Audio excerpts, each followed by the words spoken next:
পশ্চিমবঙ্গের গণতন্ত্র প্রতিষ্ঠা ও বিজেপির সরকার প্রতিষ্ঠা করবে, তাই সাধারণ মানুষকে করজোড়ে প্ল্যাকেট হাতে ধন্যবাদ জ্ঞাপন করেন দুর্গাপুর পশ্চিমের ভারতীয় জনতা পার্টির প্রার্থী লক্ষণ ঘুরুই। দুর্গাপুর পশ্চিম বিধানসভায় 5 মন্দিরে পুজো দিলেন। মায়াবাজার শিব মন্দির, শিব শক্তি ধাম, ভিরিঙ্গি কালীবাড়ি, দুর্গাপুর বাসস্ট্যান্ড কালীবাড়ি ও সিটি সেন্টার কালীবাড়িতে। এর পাশাপাশি বেনাচিতি বাজার ও দুর্গাপুর বাসস্ট্যান্ডের মতো গুরুত্বপূর্ণ ও ব্যস্ততম রাস্তায় প্ল্যাকেট হাতে সাধারণ মানুষকে ধন্যবাদ জানায় রবিবার সকালে। দুর্গাপুরে শান্তির বার্তা দিয়ে প্রার্থী লক্ষণ ঘুরুই জানান, দুর্গাপুরে দলীয় কর্মী সহ সাধারণ মানুষকে শান্ত থাকার আহ্বান জানায়। এর পাশাপাশি দুর্গাপুর পূর্ব বিধানসভা কেন্দ্রের বিজেপি প্রার্থী চন্দ্রশেখর বন্দ্যোপাধ্যায় নিজের বিধানসভা এলাকার কাঁকসা আড়া শিব মন্দিরে ও এবিএন কালীবাড়িতে পুজো দিলেন।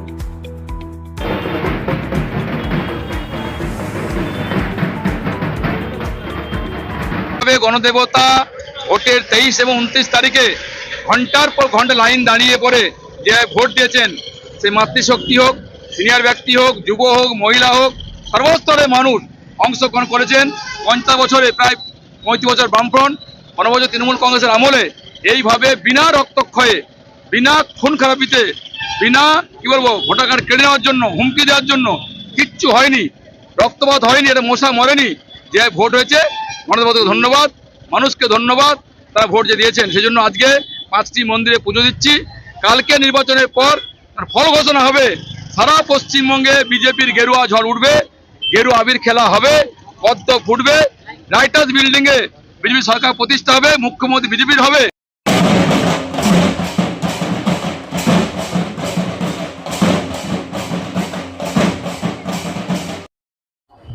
গ্রামের সংস্কৃতি হচ্ছে যে কোনো শুভ অনুষ্ঠানে ঢাক বাজানো, আর অনুব্রত মণ্ডল যেটা করে চরম সেটা আমাদের সংস্কৃতি নয়। গ্রামীণ সংস্কৃতিতে গাজন হোক, পুজো হোক, ঢাক একটা হচ্ছে শুভ সংকেত। ঢাব আর মেয়েদের শাঁখ বাজানো, আমরা এসবে বিশ্বাসী নয়। আমরা যেটা বিশ্বাস আছে সেটা হচ্ছে মানুষের উপর। মানুষ আমাদের ভোট দিয়েছেন, তাই আমরা কালকে বিপুল ভোটে জয়লাভ করব।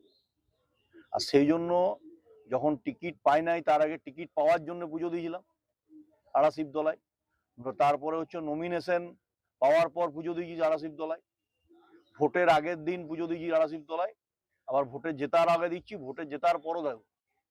আর এটাকে আড়া শিব মন্দিরকে যেরকম কাশী বিশ্বনাথ করিডোর তৈরি হয়েছে, সেইভাবে হচ্ছে এখানে আমাদের গ্রামীণ সংস্কৃতির পীঠস্থান দুর্গাপুর পূর্ব বিধানসভার আড়া শিব মন্দিরকে হচ্ছে আড়া শিব মন্দির করিডোর তৈরি করা হবে কেন্দ্রীয় সরকারের উদ্যোগে।